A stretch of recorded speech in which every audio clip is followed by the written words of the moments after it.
age discussed with you? Was it discussed with you? No, they never actually, no one ever discussed anything with us. I'm not even quite sure how it is that you can work a union into your legislation. No, no one discussed anything with us, and we were not a part of anything as far as this thing being happening or whatever. No. Who did this? Who thought this out? Because obviously you did not consult with the boots on the ground. If you were to consult with probation, if you were to consult with corrections, if you were to and I'm not talking about the commissioners of these agencies. I'm talking about the people who are actually going to be responsible for doing the work. They did not consult with me. They did not consult with her. They did not consult with Anthony. They didn't consult with Greg. When I met with Greg, it's like, we don't know. All roads point to City Hall. Look at this never-before-aired surveillance video. Kids scuffling with counselors in a wild melee at Crossroads, one of 2 juvenile detention centers operated by ACS, the city's Administration for Children's Services. Victor Silva is a former counselor. The kids, they have all the power. The inmates literally are running the asylum. They know what to do. Silva, along with other former and current counselors who asked us to hide their identities, spoke out to the I-Team, claiming they'd been assaulted and threatened on a regular basis by adolescent residents at Crossroads and accused of child abuse if they defend themselves. Hey, happy Sunday and welcome to another edition of The Morning Stretch. I'm your host, Tony Herbert. You know, in our previous episode, we introduced you to the story of Willie Bostick, a 15-year-old who shot and killed 2 people in 1978. He was charged with the maximum sentence available, but because he was a juvenile under law, Willie Bostick was sentenced to only 5 years in prison, which outraged a whole lot of people, and led then Governor Hugh Carey and the State Assembly to pass the Juvenile Offender Act of 1978. Under this act, children as young as 13 years old can be tried in adult court for crimes such as murder and can receive same penalties as an adult. That Juvenile Offender Act of 1978 has been the law of New York State ever since, until it was recently changed with legislation called Raise the Age. Now, my next guest was unable to be here for a lively discussion last Sunday, but is here now, and I'm honored. So I'd like to welcome Anthony Wells, president of the Social Service Employees Union, Local 371 and DC 37, the threes is killing me, and Alex Parker, grievance representative of Local 371 and the former president of Local 1457, Juvenile Center Employees. Tony and Alex, welcome, and how are you guys doing? We're doing pretty good. We finally got to this point. We got it. Thank you for having us. You got me sweating up here, man. Maybe it's the Alex Parker effect. I don't know. Tell me a little bit about the union and what you guys do and what your responsibility is.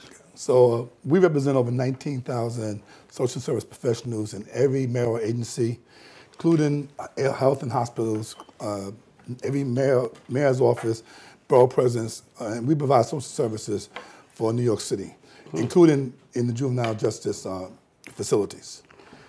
And how many members do you have? About 19,000 now, and we do a good job every day providing for those who oftentimes are voiceless, not cared about, and we're very proud of ourselves. We're also proud that we're not just a union that's about our members, but we're also about our clients. And we also believe that if we improve the lives of our members, then they improve the lives of their families, they can improve the lives of the community, and stretch it out from there.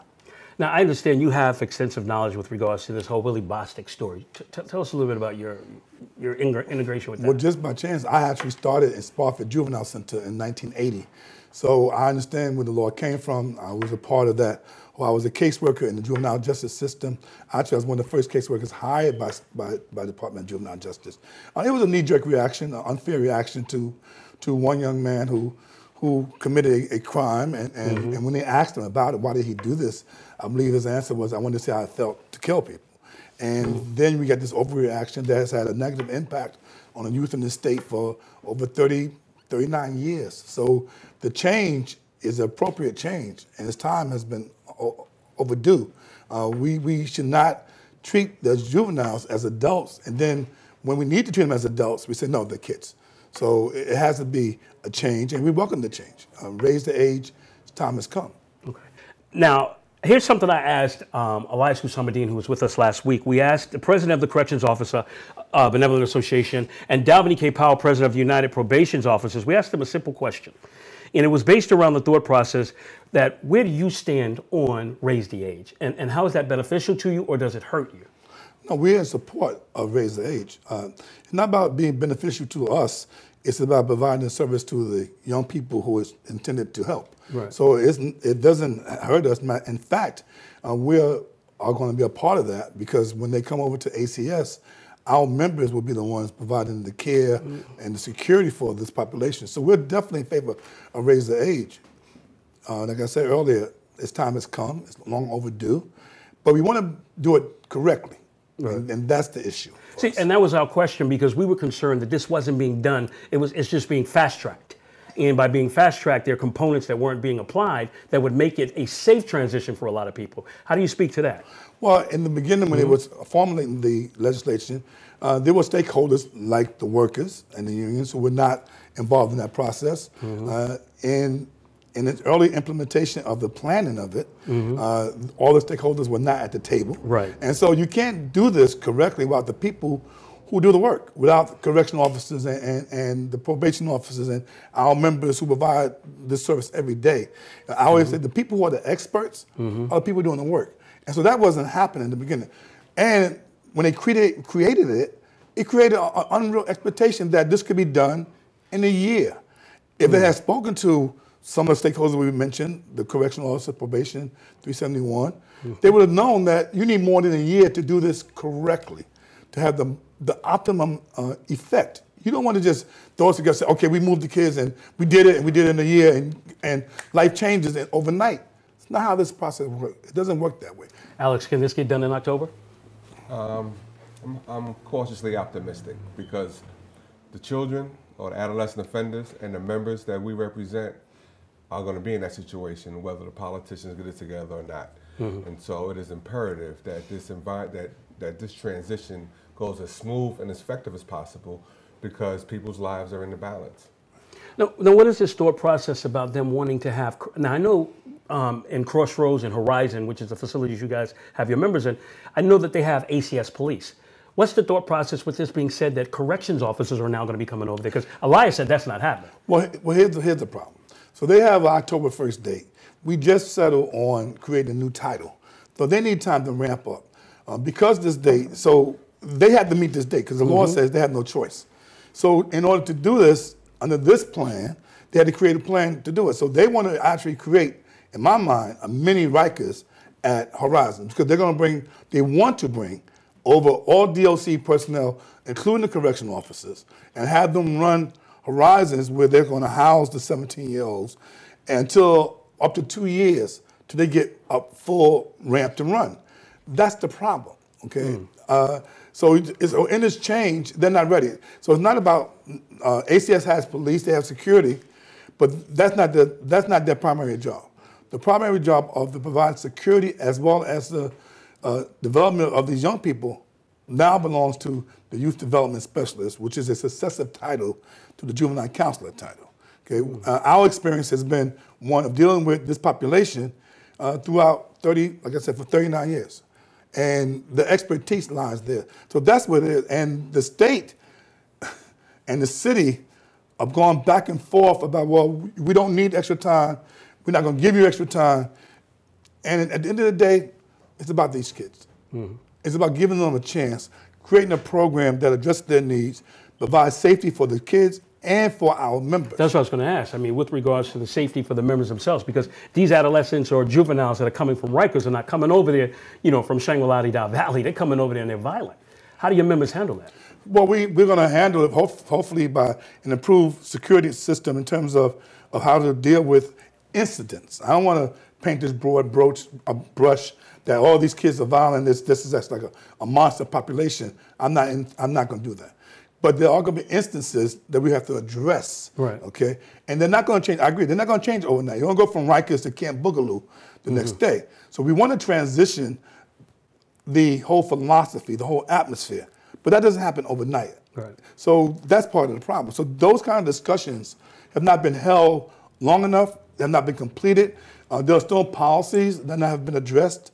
There's issues of training. We want the new workers to have some training from DOC. We want some anti-gang units in this facility. So you're right. There's a different population, both in age and plus their experiences in being in an adult prison. Right. Now, just touching upon a little bit of what he said, this gang issue, Alex, how do you guys deal with that per se? I know you deal with grievances. I'm sure that's coming from the members, but there's some concern about safety, and they come to you and they say, look, these guys is in here gangbanging, and if I'm not mistaken, you could correct me. In February, an administrator inside Crossroads had her head beat down to the white meat and her jaw broke because she took gang beads off of these guys. Is that not something you guys should be concerned about?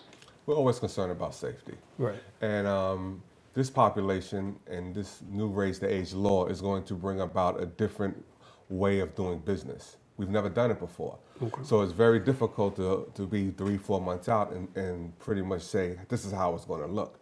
We want things to be safe. We want, President Wells is requesting that we have more gang intelligence, like the gang intelligence they currently have on Rikers Island, DOC monitoring phone calls, actually having a gang unit to identify graffiti, tattoos, things of that nature. This is going to be an entirely new system of juvenile justice that we've never done before. So it's very hard to sit back here and predict what it's going to look like. It's actually going to be a work in progress. Now, how are your members going to be brought up to speed to have the particular training that corrections officers had? Because what's crazy is they're vilified in one aspect. First, they're saying, hey, look, the corrections officer are the worst thing that's happening out here. And then they turn around and say that they're the most important component to making this happen. How do you get your people up to speed in that training? Well, there's two things. First of all, that is that schizophrenic, they're the best, but they're the monsters. They're not monsters. They do a difficult job every day, and there's going to be instances where have to be addressed. So that issue about training is one of the issues. So correctional officers go through a more rigorous, longer period of time. The initial training they're saying for our members now will be six weeks. It's not enough time. We also want them to have training in the Department of Corrections so that they understand where these kids are coming from.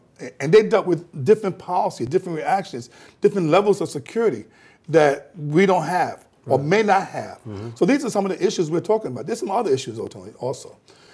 One is the law says that 17-year-olds who were in Rikers and newly arrested 17-year-olds cannot be commingled in the same facility. Well, that presents a whole lot of challenges. First, where are they going to put them? Well, they're going to put them in the same facility, but they must be segregated. So check this out. One group has to go to mealtime at a different time than the other group has to go to mealtime. One group has to go to court at a different time than the other has to go to court. ACS only has one holding place in each court. So you can't hold them both in the same holding space. We're going to hold them. If you use DOC personnel, then they're going to be transported in DOC buses under DOC policies and procedures and security. So where's the change? Here's the change. You're moving them off Rikers to Horizons, but that's all you're changing. You want to use COs, right? You want to use DOC personnel. So what's changed? So how's the mentality going to change overnight? These are some changes. These are some challenges that they have not dealt with yet. And that's why we're saying October 1st needs to be pushed back so we do it right. And at the end of the day... Push back how far? Well, I'm not the city, but I would say we need at least additional 6 months. For example, there's an alternative plan that's been offered, use of the barge, which would then give our members a chance to come up to speed, get real hands-on training, learn from the correction officers. But that still engages corrections officers with these 17-year-olds, which again, Elias Hussein said ain't happening. but if it's happening on a DOC facility, I don't know what President Elias is going to do, because he speaks very well for his members. But that can change some of the dynamics, because then they are still under DOC, and that's a whole different set of parameters. Okay. Once they go to ACS, they're no longer under DOC. So how are you going to get past that? DOC is not supposed to go into any ACS facility. So those are some of the challenges that they have to figure out. And they have 5 months, 6 months, how many months they have to try to figure out the policies, right? And then try to implement them. What is this about? So there's a lot of factors here. Is it about closing Rikers? Is it about meeting some crazy deadline to say we took the kids off right? By the way, kids in other counties in New York State, if they're in an adult facility, do not have to be removed on October 1st. Only in New York City. Another factor, the funding for this, New York City cannot meet the criteria, so they're not going to get funding from the state on this either. And then there's one more ancillary piece. There's a program called Close to Home, which has reduced the number of young people incarcerated either in juvenile facilities or even in Rikers. The state reduced the funding by $129 million, which is going to force the city to pick that up. So whose agenda is this? Where is this the kids' agenda? Where is this the agenda to change? Or the pension you talk to, we're very clear. As a union, we could be good. I told the legislators the other day, we could be good. But it's not just about the union. It's about these children, and it's about our members providing the best services they can. We'll come back right after this. On the flip side, we'll come back and talk more about ACS and that title. They're trying to sell my members a bag of goods. The fact of the matter is, Tony, and I'll stop. Yes, there's going to be a difference. They even have in the juvenile justice system a thing called child abuse registry. Exactly. When juvenile counselors are involved in use of forces with juveniles, they're charged. They're charged, and even if they're found innocent, you're still on that registry. Still can be on this child abuse registry. And it hinders them from any possible job opportunities in the city again. Yes, and it could be a problem with them with their own children, their own grandchildren. So there's a lot that's going on, and there are a lot of reasons why correction officers should not be and will not be, unless a judge says so, a part of this transition. We're back, and I'm here with Tony Wells, president of Local 371, DC 37, and Alex Parker, his grievance rep, also representing Local 371. Tell me, what are the consequences when your members are involved in incidents inside the facilities you guys have members at? Well, obviously, the first one is they're hurt, they may miss work, they have serious injuries, and that's both physical and psychological, too. Not enough people talk about the psychological injury of being involved in the incident in a facility. Also, there's a thing called the Justice Center, which is a state agency that's supposed to look out for the interests of at-risk youth and at-risk persons. And their intervention has been problematic, to say best. Alex Parker actually is one of our members, our reps, who works with them on a consistent basis. So I think he can even answer a little more to that. So what will happen is if there's a physical altercation between a youth and a juvenile counselor, and if there's any suspected child abuse, it will be called into the state registry, at which point either Office of Children and Family Services or the Justice Center will come in and investigate that person for child abuse. If it's substantiated, the person... When you say that person, you mean the actual... I mean your member. The actual member. That works there. Yes, if it's substantiated, they can be brought up on departmental charges. The Justice Center has an overreaching authority where they can actually have that member arrested if they believe that that member committed a crime. We've been defending approximately 6 members who have been arrested or we have surrendered to the Justice Center over the past 2 or 3 years.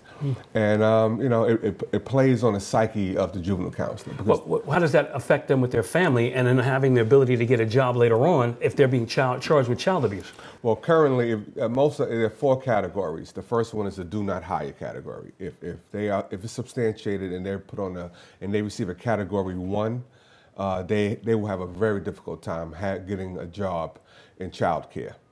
Most of the members receive category 3s, which means that it doesn't really rise to the level of child abuse, but something went wrong, whether training or mismaneuver or something, or the child was hurt in a small way. But it doesn't affect their livelihoods unless the agency decides to bring them up on departmental charges. We can deal with that. The main thing is that when the Justice Center comes in and wants to arrest our members. Okay, so what happens is it plays on the psyche of the membership, because just you know, if someone gets arrested, then people become fearful to do their job. There's something called muscle memory. So instead of me running towards that disturbance or that incident, I'm hesitant because I don't want to make a mistake and possibly be arrested by the Justice Center. Now, would this be safe to say that similar to what's happening with corrections officers when they're being charged with use of force and what have you. Charges are being brought against individuals because, I mean, let's look at it this way. People are looking at your members, just like corrections officers, as a payday. You know, they know that they can get a lawsuit if, in fact, that they are, you know, if somebody's brought up on charges for allegedly assaulting or whatever the case may be. I guess my question was, a lot of your officers also fall into a situation where they go out on what's called IOJ. For the purposes of educating our viewers, what is IOJ? It's injury on job, commonly known as workers' compensation. So I go to restrain a resident based on a one-on-one altercation or break up a fight or some type of gang disturbance, and I get hurt. If I'm not able to perform my duties because I'm physically hurt, then I will go out on workers' compensation. Currently, the workers' compensation rate is through the roof for these workers, as well as this population that we're receiving has a 117% workers' compensation rate in the state of New York. So the youth development aides in the state of New York who deal with this population has a 117% 2017 rate. So that means that everyone got hurt. And then some people came back and got hurt again. So this is a very physically challenging job, and the likelihood of you getting hurt is great. So what is the reality with regards to this number that's out there, that there's about 40% of your members who are out primarily right now because of having issues with these violent young juveniles? Well, I will say is that in the ballpark, or is that that's in the ballpark? Okay. People get hurt. Right. The older you get in this field, the slower you heal from an injury. I started in 91, 92. I would get involved in physical restraint, and I may have something may hurt, and I'm at work the next day. Okay, I'm 48 years old right now. I don't know if I could bounce back from an injury so quickly. So the older you get in this field of work, you know, the longer it takes for you to heal. So yes, we do have a lot of members out on workers' compensation because due to injury. And then it could be something that's tripping over a piece of furniture when you go to respond to a fight. Right. I mean, you could be going to protect a youth from himself or herself. Right. You know, running, you know, and slip and fall or you know, hurt yourself. So it's part of the job. About yeah, I want to make a point, because the term violent youth disturbs me, because as Alex said, I don't work in the Department of Corrections in terms of what the COs have to go through, and their focus is a little different than our focus, because they really are responsible for maintaining order and security, obviously. And like Alex just said, it may be you get hurt breaking up a fight. I don't want people to get the impression that our members are just getting attacked randomly all the time, because that's just, I don't believe that to be true. Yes, do we have members who get attacked? Absolutely. But we also have members who are breaking up fights, and while breaking up a fight, they get injured. The only way to protect one of these youth, they get hurt. They get hurt. This is a population that, one, they are young, okay? It's a difficult challenge to do it, and with the present intervention that I think ACS has is inadequate to address some of these issues about what happens when there are incidents, what happens when there are fights, what happens when someone gets jumped. Their training, the SCM training, we always believe is inadequate. And here's the problem. Even if a juvenile counselor applies the CSM training, the Justice Center can come in and still say, you violated. We just went through a 2-year trial period with one of our members, Rafael Pasolos, who was treated as if he was a major criminal, to be honest with you, by the past DA, Robert Johnson's office. And he was acquitted, rightfully so. We supported him because he didn't do anything to hurt any youth. Matter of fact, he showed such restraint on this young man, and he was really being vilified, and I know my brothers in corrections can understand this, for doing his job, to protecting the co-workers around him, and also trying to protect this young man who was acting out. And because the Justice Center came in, they decided that this was a criminal act. So, as Alex said earlier, this is a challenge. How do people want to do this job when you know that if you do your job, you follow their training, you still can be brought up on criminal charges? So we've been trying to work with the Justice Center, work with our brothers and sisters and other unions affected by the Justice Center to get some changes in the implementation of their policies. Now, let me ask this question, because here it's been said that Crossroads and Horizons are like mini Rikers Islands. and whatnot. Is that a fair statistic and assessment in what can be done to improve the safety? But also I want to add to that what do you say about those individuals that are in your union that are reaching out to advocates like myself and others saying, look, we've got a problem here. The city is not doing what it's supposed to do. They never said the union, but they said the city is not doing what they're supposed to do. What do we do then? Okay, there's two pieces. And Alex has worked in the center since I've worked there. I haven't worked in the center in 30 years. I would not classify these juvenile centers as mini Rikers. I think by doing that, that's just convenient. Are there some issues? Yes. Are there the same issues that are in the corrections facilities with adults and even the older population? Not yet. Like I said earlier, if they move all the corrections department to Horizons, then Horizons becomes a mini Rikers. Okay. Yeah, there are challenges. There are issues that we are addressing. Short staffing, as we said earlier, the training that should be improved. How to protect our members in the short term and the long term. Mm-hmm. So I would say to them that we have been through 1457 and 371 activist union.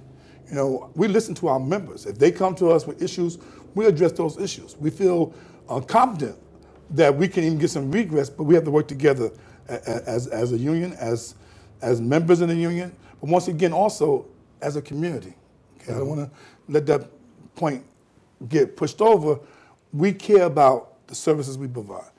But Alex can tell you more about whether it is a mini Rikers or not, because he's been there since I have. I don't believe it's a mini Rikers. I've served in all three titles for most of my career.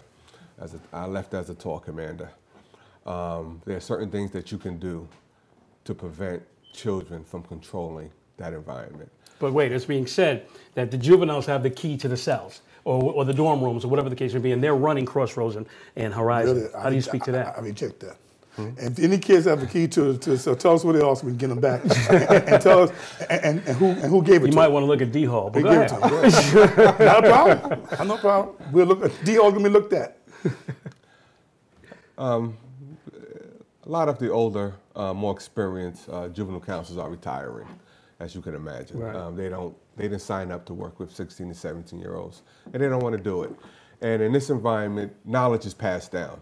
And when you have a lack of institutional knowledge, sometimes the current population miss out on a lot of things. When I started, there was an entire host of people who just fed me for the first 3 years and then took the training wheels off, and I was able to go and move up the chain. Currently, that system has broken down, unfortunately, where you have a lot of new people, a lot of new juvenile counselors. Some of them are not all in. I don't believe that they're all in. I think they got their foot in the water. They're not sure about this career path. When I started, we were all in. You know, this was our career path. Can the facilities be improved upon? Absolutely. Can there be better management? Absolutely. And Anthony and I have been on the forefront of trying to make managerial changes that will make the facility safer, as well as make it more of a career path as opposed to just a stop before you go to PD, corrections, or probation. And interesting enough, in the new title, is actually going to create more of a career path because of salary adjustments and because of opportunities. But the basic issue is, in this job, you have to want to do this job. Whether you come in knowing that or whether you stay, you find out that you want to do this, and it's rewarding. You know, there are things, when you've helped young people and you see them later on. I just met a young man the other day who remembered me from 1981. I'm like, are you really? And then when he talked, I remembered him. And guess what? He's now doing, and he went through the criminal justice system. I understand he was even wrongly incarcerated. He's out now. He's working in this field. You know, it gives you a feel. Say, yeah, you know what? I've touched lives. Our focus is different. You know, COs do this too. They do it. They've helped many people, I'm quite sure, in Rikers. But you know what? Part of the juvenile counselor piece was that was a part of your duties. It was inherent in your duties to not just provide security, but actually talk to as many of these young people as you can. Talk to them and try to get them away. When I worked in the school system, the boy that had left, Spofford started his own school. We brought our own materials in because we tried to reach people. First of all, everybody in this facility, they're not guilty. They're being held. It's not our job to judge them. Right. It's our job to work with them. And you know what? When the kid works with them, There's a chance. And yes, have there been some heinous crimes committed? Absolutely. I tell the advocates, let's not make believe that there's no crimes being committed. There are. But once we get them in our facilities as youth, our job is to provide security and help them with their development, and hopefully they'll have a chance to change, because hopefully one day they're going back to their communities. So let me ask this question. So raise the age again. I know we said there was going to be a title change for the most part. What would that, do you know what that title would be and what it would entail? Yes, it's called Youth Development Specialist.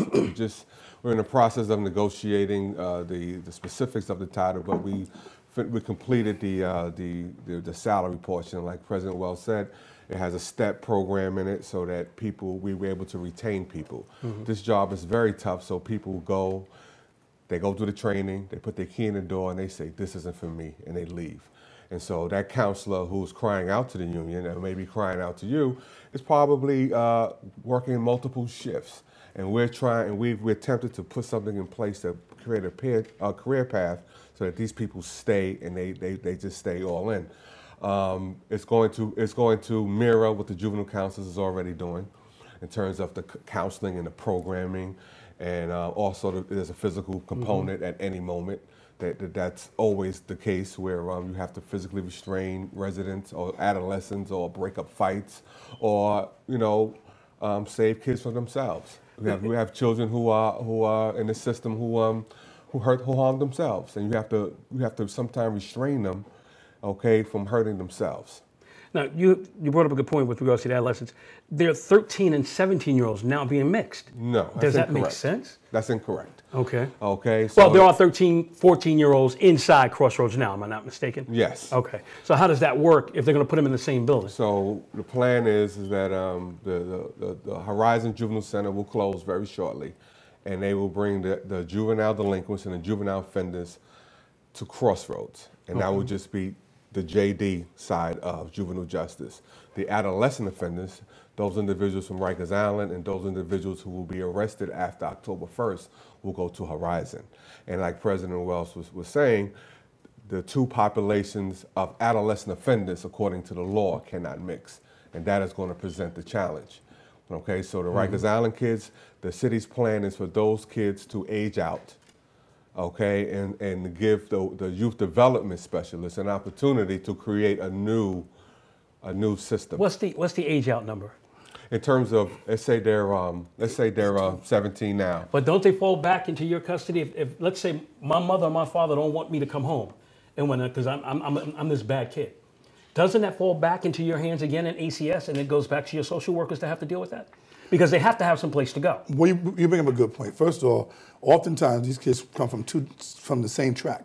They've had involvement in their families in ACS. They're not foster, but have foster care, ACS.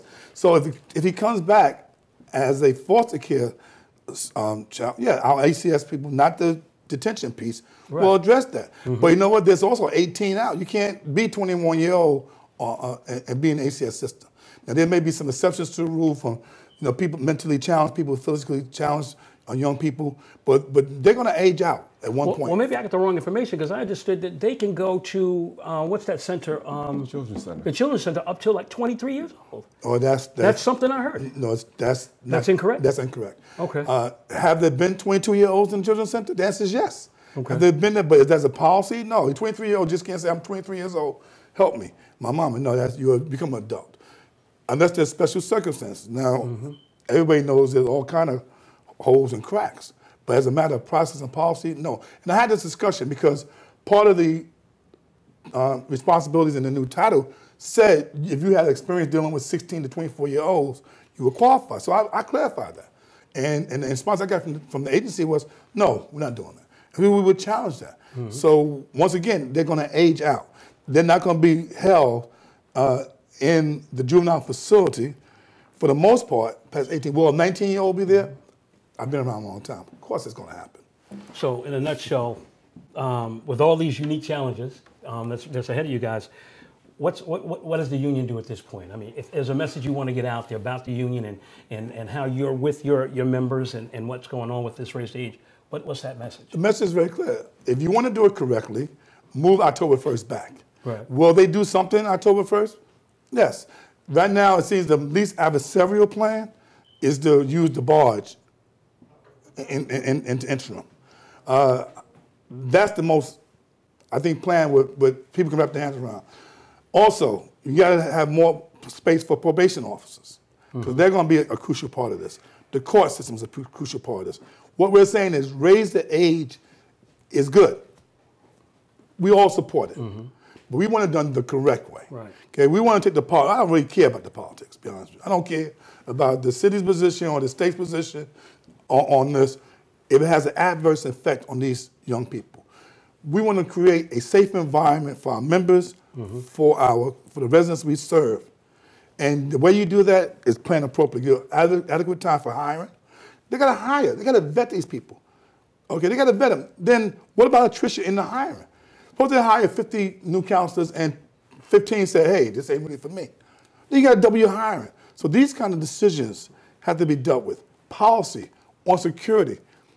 What's going to be the gap between what DLC security measures are and ACS security measures are? That's it. I'll give him the last word. Appreciate you guys coming, man. Thank you so much. you. It was very Thank you. informative. And with that, we'll be right back after this. Well, see, the thing that a lot of people don't understand is that the use of force policy for juveniles is 100% different than what it is for adults. So in bringing us over, they're already in discussion of revising and creating an entirely new use of force policy. Right. Bringing us over for security, for escort transport, they don't want us to wear vests. In New York City correction facilities, we wear vests. They don't want us to have chemical agents. In the New York City jail system, we have chemical agents.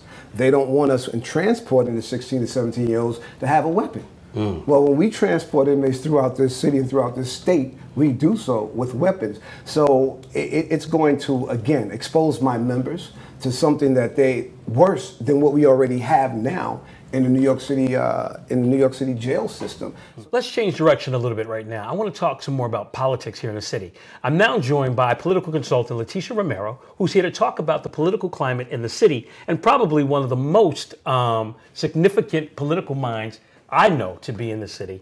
And I thank you because we've actually established a good friendship and also ran Nicole Malliotakis campaign for mayor. Absolutely. How's it going? It's going good. It's going good. It's great to see you, and I love your new gig. Oh, thank you, thank you. Watch every Sunday morning, and just well, let me say this, great. and I'm looking at a lot of the input on stuff that's going on, and we just saw a montage of all the political stuff that's happening. So let's jump right into some of the New York politics. How do you assess this race for governor right now? Well, I've got to tell you, Cynthia Nixon came out of nowhere and is rocking Andrew Cuomo's socks. I mean, really? She's already got him to adjust a lot of his policies or his thinking and his positions, and that's significant because nobody else could do that. I mean, she comes with a lot of gravitas. Women know her, and whether they agree with her politics or not, very much like Donald Trump and Ronald Reagan, when you know somebody from the big screen or the little screen, TV, in an acting capacity, you start to identify with them. And in politics, the first order of business is name recognition and identification with the voter. And so she's been able to get women repeating her positions, and her positions are women haven't been treated fairly, minorities haven't been treated fairly. Just in general, New York can do better, and women are starting to repeat that. So what do you think, coupled with that, what will it take to unseat this very popular governor who's a mainstay here? Well, I think that, if you look back to what happened with Trump in 2016, you can get a glimpse of, I guess, the magic that Cynthia Nixon is trying to work, which is being an outsider, telling people I'm an outsider, and, getting the drumbeat rolling and getting your incumbent governor to start to sway on his positions. She is pushing him all the way to the left. And the one thing about Andrew Cuomo was that all of New York liked him because he was moderate. Yeah, he was moderate, and you know, if you were a resident of Buffalo, or if you were a resident of you know, way upstate in the North Country, you could identify with Governor Cuomo if you were a moderate, and that's what most people are. Now he's going all the way to the left, and it's looking like pandering. What he did recently with BCTC and the related company, he stood there with the BCTC, and is that the real estate? It's the construction unions. Right, okay. Right, and he started bad mouthing Steve Ross of Related, who is suing the construction union to try and like find some common ground in real estate, if you will. I think that Cuomo made some promises there that I don't know that he can keep. If she can pull this off, where do you see the opportunity? Well, I mean, if she can pull this off, she's doing what Cuomo has been trying to do from the beginning. Last time he ran, he started the woman's line, which was, I mean, it was terribly patronizing, and it did not do well. Obviously, it got the 50,000 votes it needed to stand, but it was kind of a patronizing kind of situation.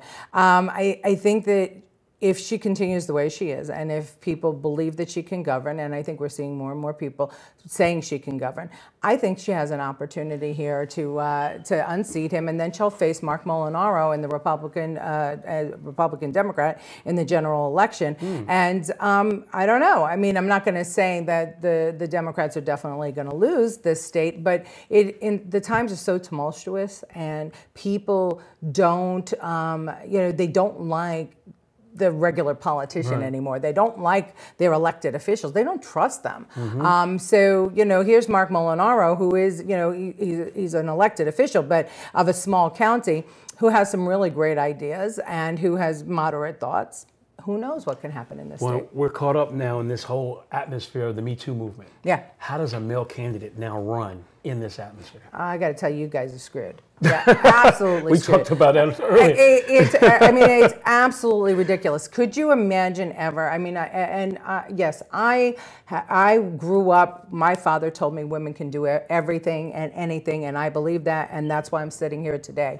And so I am a woman who believes in people power, not women power, not man power, people power, and everybody should have an opportunity to rise to the top. But what is happening now is we're having some of the women who are trying to say that women don't have the same opportunities as men.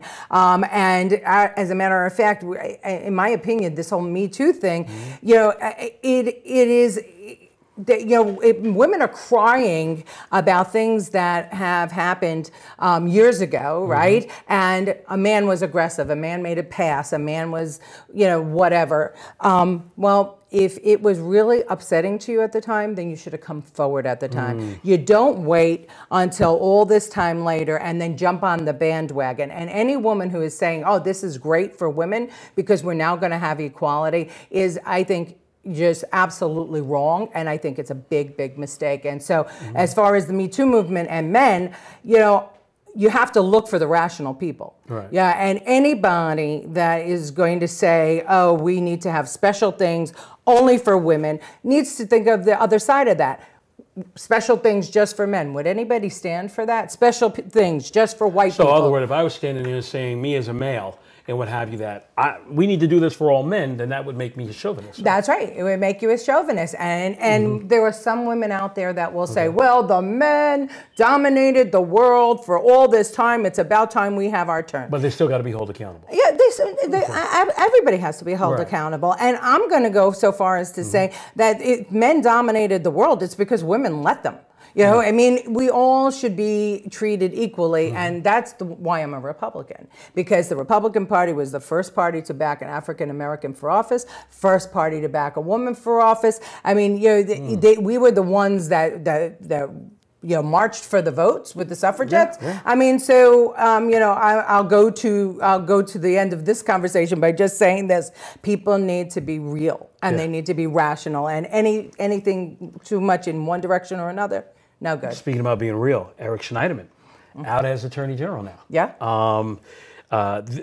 His future is gone to be able to run for governor. I mean, he just totally damaged that career based on whatever was going on with the freaky he was doing. Yeah.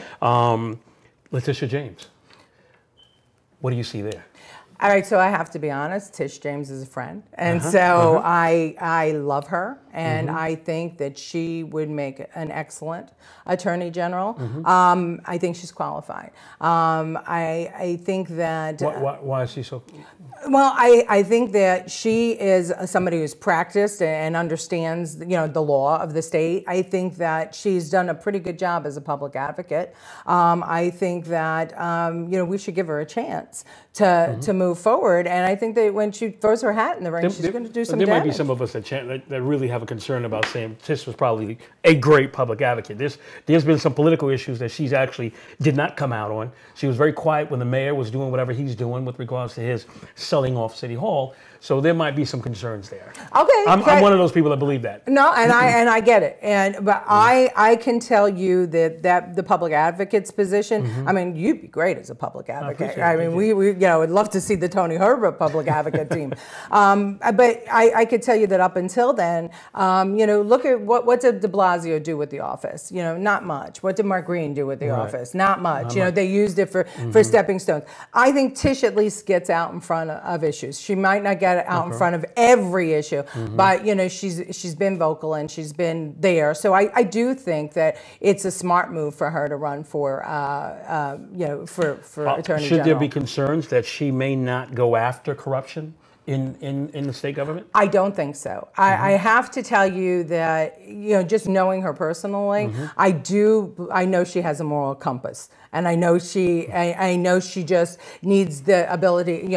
She has to have the ability to use that. The problem with the public advocate's office is there are so many people that want to get rid of it. It's crazy because it's the second most powerful job, right? Because if the mayor goes, the public advocate jumps in. But it has no gravitas. There's really the only thing that can be done is the voice of the people can be amplified, but it's got a very small budget. It's got it's got plenty of people working for it, but it doesn't have a lot of gravitas. And so, I like to see Tish James be even more vocal than she is. Sure, as a resident of New York City, living in Staten Island, who gets like zero, I would like to see my public advocate, fight a little bit more. But I can say that I appreciate the work that she's done, and she's been out to Staten Island a lot. Considering the lapses in leadership, we just mentioned his name, from NYCHA to the alleged bribery scandals, de Blasio. Well, listen, that man has gotten away with everything except murder and maybe even murder. I mean, it's, I do not understand. I mean, as an individual, as a person, I like him. I do, I've known him a while and I like him as a person. He believes in his mind, I think, that he's helping people out. But then there's a switch in him that does some crazy stuff. And I got to tell you something, this whole movement to close Rikers, to sell it off to developers, insanity, absolutely insanity. I mean, to tell us, New Yorkers, that we need jails in our neighborhoods. Exactly. To try to say that criminals aren't so bad. Let's move them closer to their families so that their families don't have to travel out.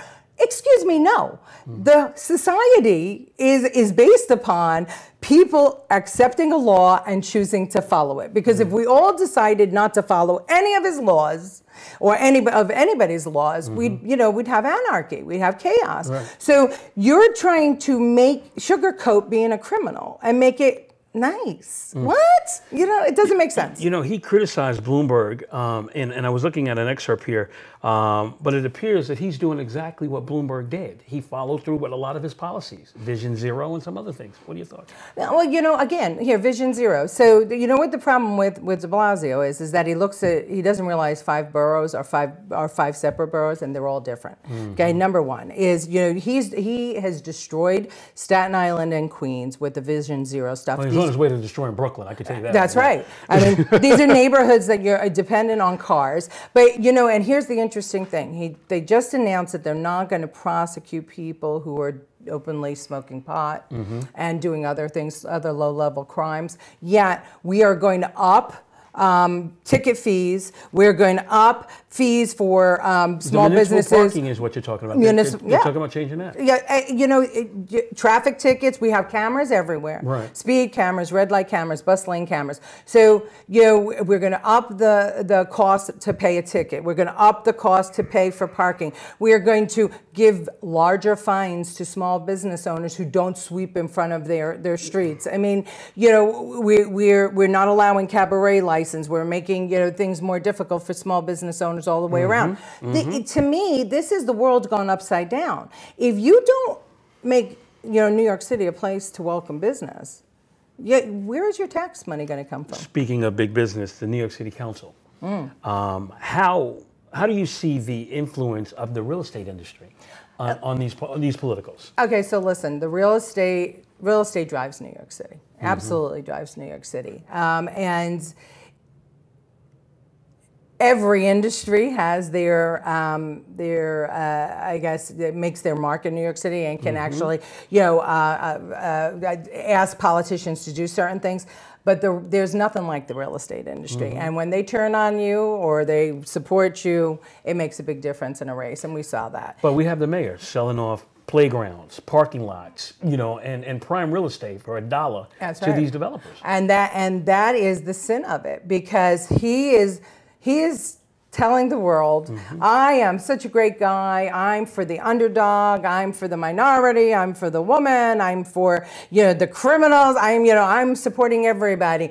But don't look at what I'm doing behind the curtain. Just listen to the words that I'm saying. And he is now taking NYCHA playgrounds, NYCHA houses. He's giving his friends sweetheart deals, and he is causing the prices in this city to rise for rents, for everything. Which is forcing people in lower income communities and even some middle class homeowners to move out. And when you only have a choice of paying $5 for a cup of coffee, it's insane. And the problem that I see is that he's trying to make this luxury housing and change neighborhoods, right? Because we can both agree that neighborhoods that were once scary are not as scary nowadays, right? They look okay for now, right? People are paying $3,000-$4,000 for apartments, right? So now you're going to you're going to not prosecute or you're not arrest for certain crimes. Right. You're going to now put jails in those neighborhoods. At a certain point, these two worlds are going to collide. And what's going to happen? The people with the money are going to move out.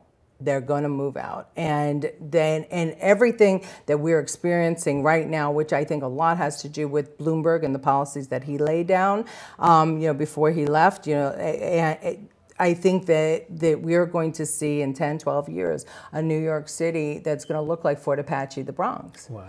And it's very scary. And he's making that perfect storm. And the people with money are going to leave. So the next mayor has to really take a look at this very big picture and speak to the reverends and the bishops whose congregations are no longer there. We're seeing Harlem change so drastically that, people who have gone to a church their whole life and their family went to that church, they're being forced to move to New Jersey. And we have reverends and bishops who's they don't have a congregation anymore. Before we wrap, two things real quick.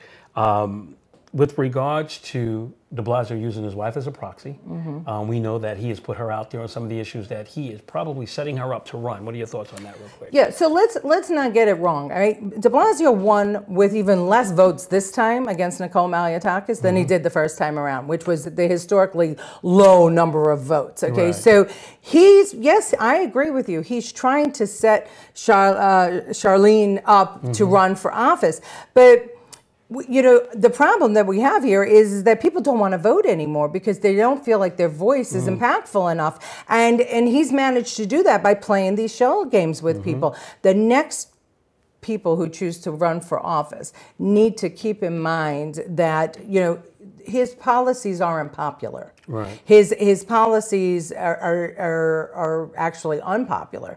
It's just that, it's a Democrat city, 8-1, and it's hard. And for a Republican to win while Donald Trump is in the White House is a very difficult thing because, go ahead. and we speak Democrat, Republican, but the working families effect on this whole thing. What's the deal with that? I understand that Tisha's not even taking that line.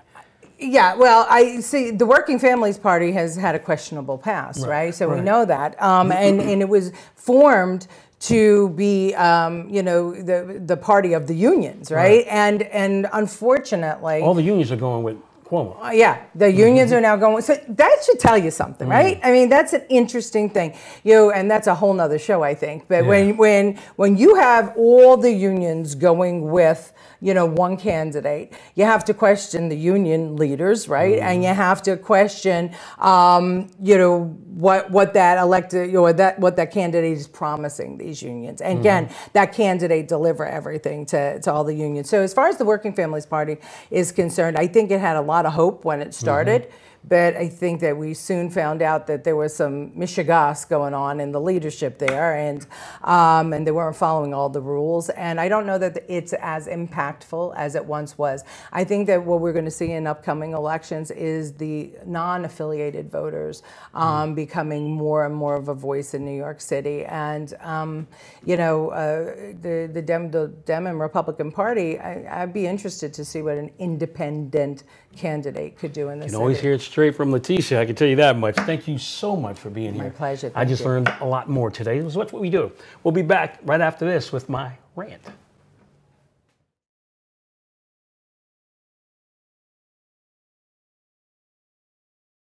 Well, there you have it. I'd like to thank our guests, Anthony Wells and Alex Parker, President and the grievance rep of Local 371, and political consultant Letitia Romero. This is going to sound a little redundant, like you've heard this before, and yes, you have. Once again, we're hearing and learning about the failure of the political leadership in our state by not putting the safety of workers and children at the front of their agenda. You're hearing from all these stakeholders, corrections officers, probation officers, and juvenile counselors on Today, that raise the age is a good idea that could quickly turn into a catastrophe with its poor planning and implementation. All three of the stakeholders say the same thing, that they need more time. Yet the politicians who are writing the bills continue to ignore these people on the front lines who actually have to do the jobs, who have to enact the legislation. And then you heard from Letitia Romero, who gave us insight into the political thinking. After listening to her, you should better understand why the city and the state are in the condition that they are in. Are they rushing this to try to clear out Rikers Island for a land grab? Clearly they are, and they don't care who it hurts. You heard the man. 117% of his members get injured. That means he has members who get hurt on the job, come back to work, and get hurt again. Yet no one in the political leadership is listening or gives a damn. That's Governor Cuomo, that's Mayor de Blasio, who don't give a damn who gets hurt in this rush. Governor Cuomo, Mayor de Blasio, show some real leadership and slow this process down. Raise the age is a good idea whose time has come. But let's not ruin it with poor planning and implementation.